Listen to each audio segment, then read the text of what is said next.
আজ বৃহস্পতিবার, দিনে বা রাত্রে কেউ যদি আল্লাহ সুবহানাহু ওয়া তাআলার এই দুটি শক্তিশালী নাম 10 বার পড়ে, আল্লাহ সুবহানাহু ওয়া তাআলা ওই ব্যক্তির যত টাকায় ঋণ থাকুক আল্লাহ সুবহানাহু ওয়া তাআলা তা পরিশোধ করার ব্যবস্থা করবেন এবং তার মনের আশা পূর্ণ করবেন।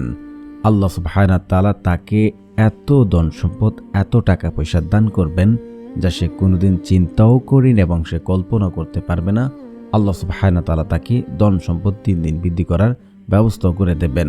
শুধু আপনাকে নিয়মটি ফলো করে এবং সঠিকভাবে সঠিক পদ্ধতিতে আমলটি করতে পারলে আল্লাহ সুবহানাহু ওয়া তাআলার কাছে আপনি যা চাইবেন আল্লাহ সুবহানাহু ওয়া তাআলা আপনাকে তা দেবেন।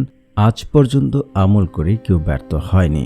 শুধু আপনাকে নিয়মটি ফলো করতে হবে এবং প্রত্যেকটা পয়েন্ট মেনে আপনাকে আমল করতে হবে, তাহলে ইনশাআল্লাহ আপনি আমল দ্বারা ফলাফল পাবেন। তাই বলছি, না টেনে সম্পূর্ণ ভিডিও দেখার অনুরোধ রইল। তো প্রিয় দর্শক, যারা এখনও চ্যানেলটি সাবস্ক্রাইব করেননি প্লিজ সাবস্ক্রাইব করে পাশে থাকবেন।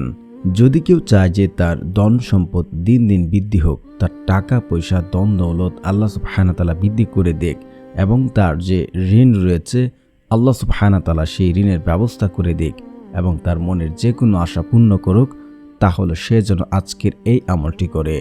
এই জীবনে সবাই সফল হতে চায়, জীবনকে সুখময় করতে কত কিছুই না করে, কিন্তু কজনই জীবনে সফলতা আনতে পারে?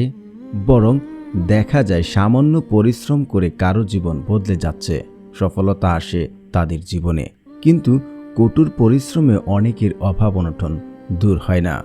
সুখ দুঃখ সবই আল্লাহ তাআলার পক্ষ থেকে, তিনিই দান করতে পারেন সফলতা, দূর করতে পারেন অভাব অনটন।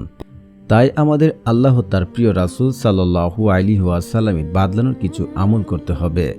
আল্লাহ চাহেতু এতে সংকীর্ণতা কেটে যাবে, ফিরে আসবে জীবনের সচ্ছলতা, ফিরে আসবে জীবনে সুখময় সুন্দর জীবন।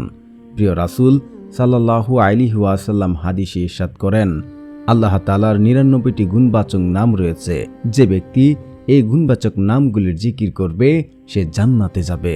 সুবহানাল্লাহ।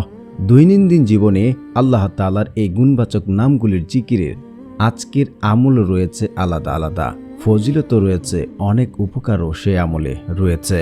হযরত আবু হুরায়রা রাদিয়াল্লাহু আনহু থেকে বর্ণিত আছে, রাসূল সাল্লাল্লাহু আলাইহি ওয়াসাল্লাম ইরশাদ করে বলেছেন, আল্লাহ বলেন, হে আদম সন্তান, আমার ইবাদতের জন্য তুমি ঝামেলা মুক্ত হও, আমি তোমার অন্তরকে প্রাচুর্য দিয়ে ভরে দেব এবং তোমার দারিদ্রতা ঘুচিয়ে দেব।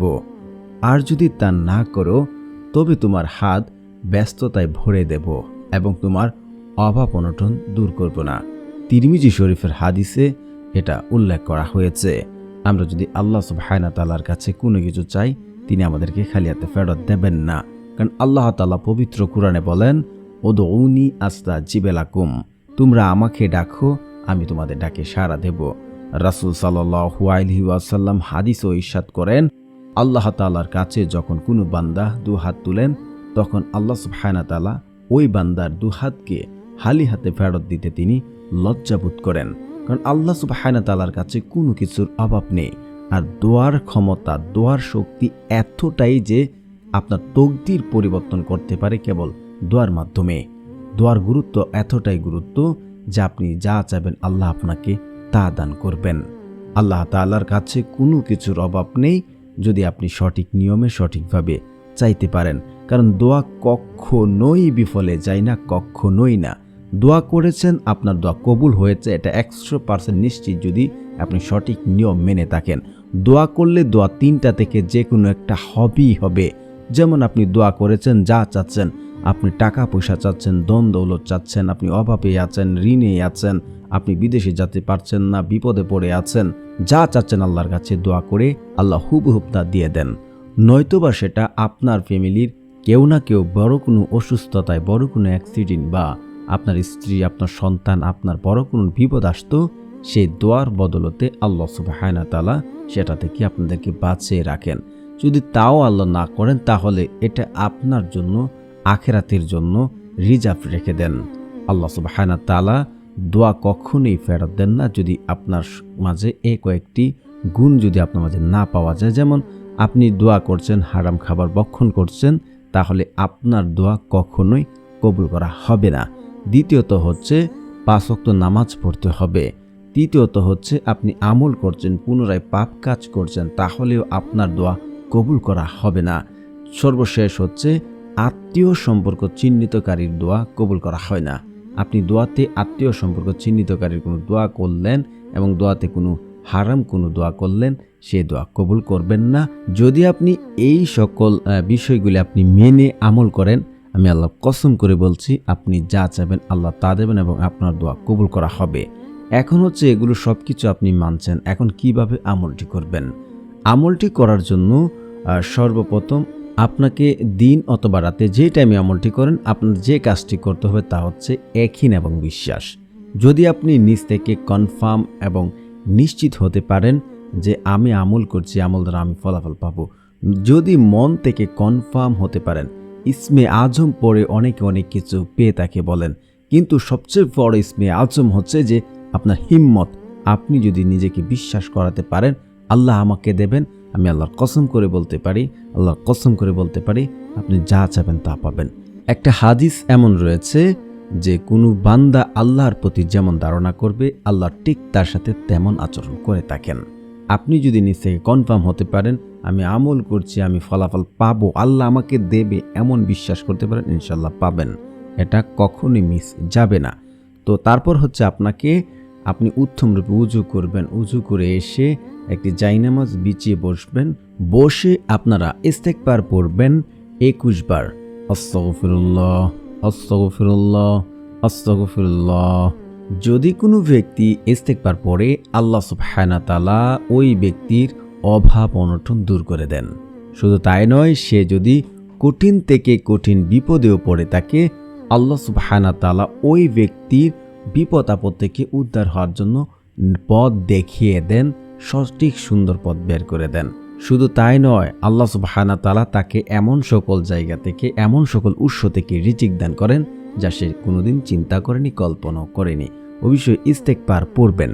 তারপর হচ্ছে আপনারা দুরূদ শরীফ পড়বেন। দুরূদ শরীফ না পড়লে সে দোয়া কবুল করা হয় না। দুরূদবিহীন দোয়া কবুল করা হয় না। যে ব্যক্তি দুরূদ পড়ে না তার দোয়া কবুল হবে না, সেটা আসমানে গিয়ে ঝুলন্ত অবস্থায় থাকবে, সেই দোয়া কবুল হবে না। তো অবশ্যই দুরূদ পড়বেন। যারা পারেন না আমার সাথে সাথে পড়তে পারেন। আল্লাহুম্মা সাল্লি আলা মুহাম্মাদ ওয়া আলা আলি মুহাম্মাদ কামা সাল্লাইতা আলা ইব্রাহিম ওয়া আলা আলি ইব্রাহিম ইন্নাকা হামিদুম মাজিদ। আল্লাহুম্মা বারিক আলা মুহাম্মাদ ওয়া আলা আলি মুহাম্মাদ কামা বারাকতা আলা ইব্রাহিম ওয়া আলা আলি ইব্রাহিম ইন্নাকা হামিদুম মাজিদ। তারপর আপনারা পড়ে নেবেন এই দোয়াটি একবার। আল্লাহুম্মা ফিনি বিহালালিকা ওয়ান হারামিকা ওয়া আগনিনি বিফাদলিকা আম্মান সিওয়াক। যে ব্যক্তি এই দোয়াটি পড়বে, আল্লাহ সুবহানাহু ওয়া তাআলা ওই ব্যক্তির সমুদ্র পরিমাণও যদি ঋণ থাকে, পাহাড় সম পরিমাণ টাকা, কত কোটি টাকার ঋণ আপনার, আল্লাহ সুবহানাহু ওয়া তাআলা আপনার ঋণ ব্যবস্থা করে দেবেন দেওয়ার জন্য। তারপর আপনারা পড়বেন একবার সূরা ফাতিহা। বিসমিল্লাহির রহমানির রহিম, আলহামদুলিল্লাহি রাব্বিল আলামিন, আর রহমানির রহিম, মালিকি ইয়াউমিদ্দিন, ইয়াকা না'বুদু ওয়া ইয়াকা নাস্তাঈন, ইহদিনাস সিরাতাল মুস্তাকিম, সিরাতাল লাযিনা আন'আমতা আলাইহিম গায়রিল মাগদুবি আলাইহিম ওয়ালাদ-দাল্লিন, আমিন। তারপর আপনারা পড়বেন 10 বার সূরা ইখলাস। বিসমিল্লাহির রহমানির রহিম, কুল হুয়াল্লাহু আহাদ, আল্লাহুস সামাদ, লাম ইয়ালিদ ওয়া লাম ইউলাদ ওয়া লাম ইয়াকুল লাহু কুফুয়ান আহাদ। প্রিয় বন্ধুরা, তারপর আপনারা আল্লাহ সুবহানাহু ওয়া তাআলার এই দুটি নাম 10 বার করে পড়বেন। তো প্রিয় দর্শক, যারা আমার চ্যানেলটি সাবস্ক্রাইব করবে, ইনশাআল্লাহ আল্লাহ সুবহানাহু ওয়া তাআলা তাদের মনের আশা পূর্ণ করবেন। কারণ যাদের মন ভালো তারা অন্যদেরকে সহযোগিতা করেন এবং আল্লাহ তাদের মনের আশা পূর্ণ করে থাকেন। আল্লাহ সুবহানাহু ওয়া তাআলার প্রথম গুণবাচক নাম হচ্ছে আল ওয়াজিদু। আল ওয়াজিদু, আল ওয়াজিদু। যে ব্যক্তি নীরবে নির্জনে এই আমলটি করবে, আল্লাহ সুবহানাহু ওয়া তাআলার এই নামটি পাঠ করবে, আল্লাহ তাআলা তার ধন সম্পদ বৃদ্ধি করে দেন। দ্বিতীয়ত আপনারা পড়বেন ইয়া মুজিবু, ইয়া মুজিবু। যদি কোনো ব্যক্তি ইয়া মুজিবু পড়ে, সে যা দোয়া করে আল্লাহ সুবহানাহু ওয়া তাআলা তা কবুল করেন। আর লিখে সাথে রাখলে সে যদি কাউকে বিয়ের প্রস্তাব করে, তার বিয়ের প্রস্তাব সে গ্রহণ করবে ইনশাআল্লাহ। তো বিশ্বাস করে একিনের সাথে আমলটি করেন, ইনশাআল্লাহ ফলাফল পাবেন।